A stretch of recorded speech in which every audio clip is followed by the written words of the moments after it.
Hello, class. This is Dr. Branch. I hope you're having a good day. I want to give you a brief lecture over When Helping Hurts, chapters 4 through 6.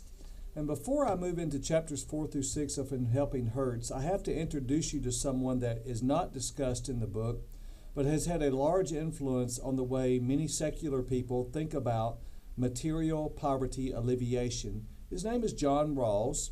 John Rawls, many people consider him the most significant political philosopher in the United States of the 20th century. He served in the infantry in the South Pacific during World War II, and he left the Christian faith. He abandoned Christianity because of that experience. You can read my notes for details, but he has a PhD from Princeton, taught at Cornell, MIT, and Harvard, and this is his most significant book, A Theory of Justice, published in 1971. I'm only going to touch on a couple of central ideas within John Rawls' thought, which is highly complex and developed, but I want you to be aware of him. All I'm doing is introducing some of his general ideas to you, specifically the veil of ignorance and the original position. So let me just try to explain it to you this way. The veil of ignorance. To achieve a just society, Rawls urges people to think of themselves as standing behind a veil of ignorance. That means you don't have any idea of your sex, your race, your physical handicaps, the generation in which you're born, your social class of your parents. Imagine yourself standing behind a veil, looking to the other side, and you don't know what you're going to be like on the other side. So that is called the original position. When you're thinking of yourself on the other side, you don't know what you're going to be like. So he argued that since individuals would not know ahead of time whether they would be at the top or the bottom of the new society, they would act self-protectively and opt for a society in which the circumstances of those in the worst position would be better than any alternative position. And the original position is the term Rawls used to describe a person standing behind the veil of ignorance. So this diagram should make it fairly clear for you. This gray line here is a veil. Imagine it's a thick veil, like the veil in the temple separating the Holy of Holies from the rest of the temple. So you're on one side, and you don't know anything about what you're going to be like on the other side. You do know some general facts. You know a few things about human psychology. You know some things about human nature. But you don't know, you can't imagine what your sex would be like, your race, what physical capabilities or physical disabilities, for that matter, you might have, your social class, your family background, or any other factor that can determine your position in a society. Therefore, with that in mind, if you didn't know what you were going to be like and you didn't know what advantages you would have or not have, what sort of rules would you want society to have, and how would you want that society to operate? And his basic idea is to achieve a just society, again, he wants people to think of themselves standing behind this veil of ignorance. And so each person would then choose his or her own original position. You would choose a set of rules that will determine your circumstances, mainly how poor or rich you would be. He argues since you don't know ahead of time whether you would be at the top or the bottom, you're going to act self-protectively, so you're going to come up with rules that work out for the best for you. And if everyone did this, then in some way it's going to be better than any alternative system. Now, his system doesn't deny that there might be times when some people have more resources than others, but this should only occur when giving some people more resources than others benefits all people. And I just want you to know that for many liberals, this is a very compelling way to view society. So this is what they're driving at. Everyone's equal. You're in the original position. You don't know what you would be like. And so it's a way of trying to get at, well, some people are born, you say you're born a white male in the South in 1960. So the claim is going to be you have certain advantages that other people have, and you want to keep those advantages to yourself. But if somehow you could get back on the other side of the veil of ignorance, you didn't know what you were going to be, well, you certainly wouldn't create a society where other people had advantages over you. And so if everybody did that, he's saying you would come up with a more just and fair society. So what you're going to need to know, the two big terms about Rawls, veil of ignorance and original position, and then his book, Theory of Justice. Much more to be said about Rawls, but I would just say his idea of impartiality is possibly tangent with biblical ethics at a couple of points, but fundamentally his system omits God and is, in my opinion, ultimately idolatrous. And furthermore, in practice, secular people force Christians to compromise for a greater secular good, a utilitarian formula very much like the one Rawls disliked. So let me give you a few key ideas from chapters 4 through 6. This is an important equation. I don't know if I've stressed this enough, but this is going to be on the final, or I want you to know it. This is an equation your textbook suggests leads to poor answers to poverty alleviation. If one has a material definition of poverty, that means, remember, people from the West, the rich West here in North America, we define poverty as you don't have money and you don't have stuff. Plus, God complexes of the materially non-poor, plus feelings of inferiority of the materially poor means harm to both the materially poor and the non-poor. And this is exactly true. If our churches understand that before we go on short-term mission trips or engage in long-term partnerships with folks for missions, it helps a lot. So there's basically three ministry options, and this is the key point from chapters 4 through 6, this slide right here. When someone is in need, and we're going to attempt material poverty alleviation, there's three options: relief, rehabilitation, and development. And the question is, which one is important to do at which time? Relief generally occurs, and the reason they have it going down, some event triggers relief. A tsunami in Indonesia, an earthquake in Haiti, Hurricane Katrina, something like that. This event causes something to go wrong, and then relief is needed. Relief is immediate, it's temporary, you're getting people basic shelter. Think of our Southern Baptist crisis relief teams, disaster relief teams that do things like help get the large trees out of a yard or help get the mud out of a house that's been flooded. Rehabilitation helps people get back up on their own and start making choices on their own, and so they can fulfill their God-ordained calling to glorify God by earning a living for themselves and providing for their family.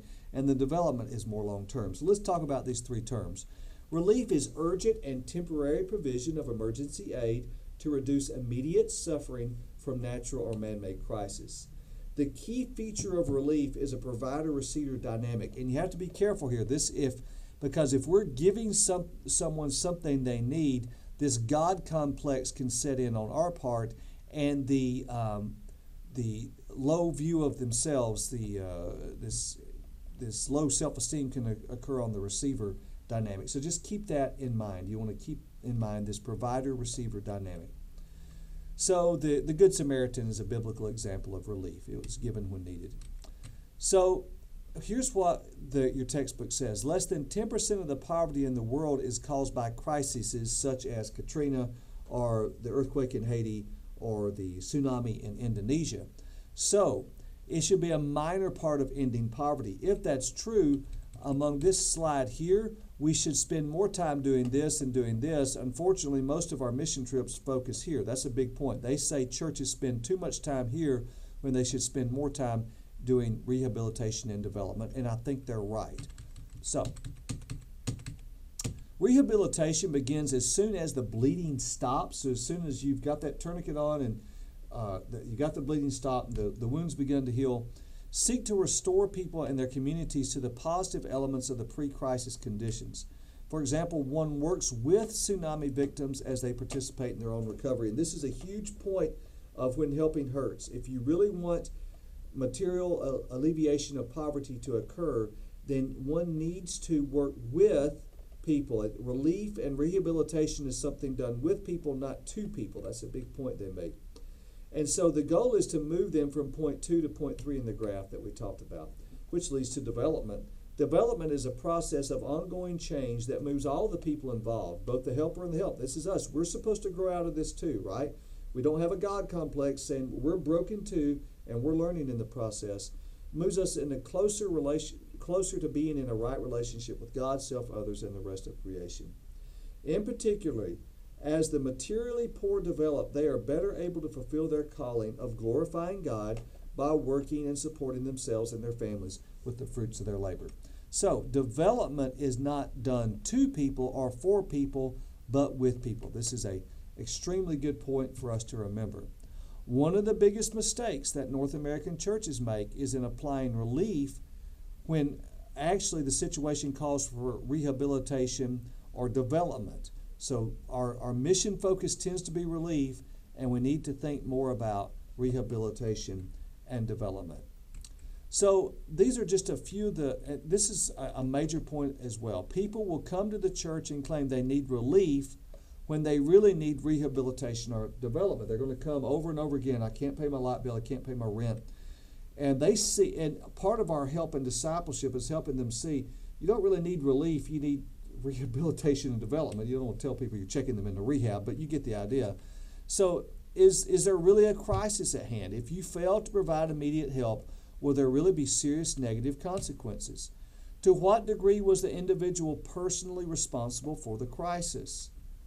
Remember, the point is not to punish the person for any mistakes or sins he or she has committed, but to ensure that the appropriate lessons are being learned. Sometimes that means they have to feel the pain of making a mistake.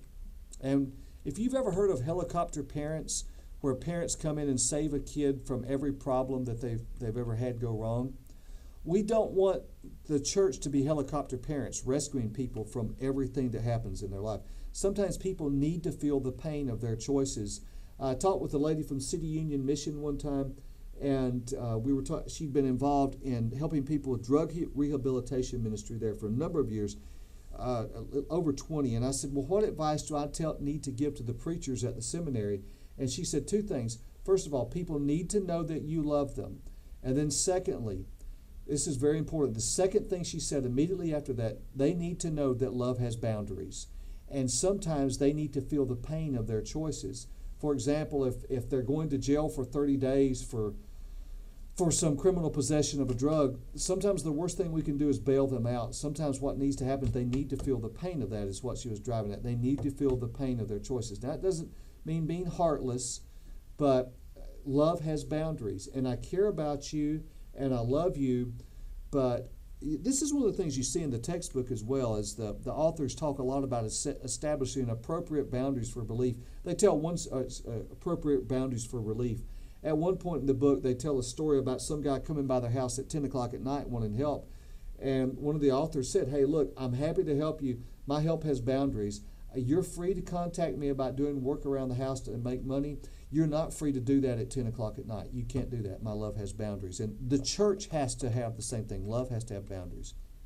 Can the person help himself?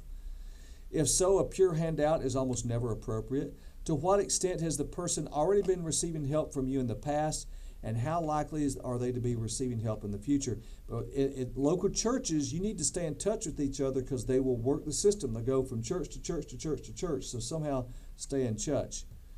And here's the challenge. We follow these rules overseas, we follow these rules in the U.S., but then ignore them overseas. This is amazing. So we need to think that way. So I'm going to scoot past a couple of things here.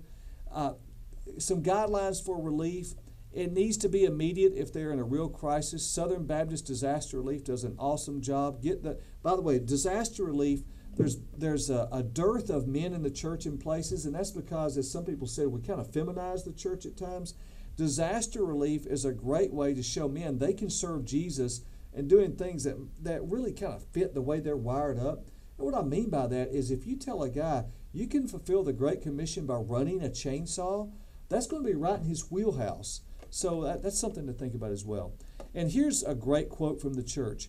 How do you spell relief? It's spelled SELDOM, IMMEDIATE, and TEMPORARY. That's a great quote from When Helping Hurts. That'll be on your final.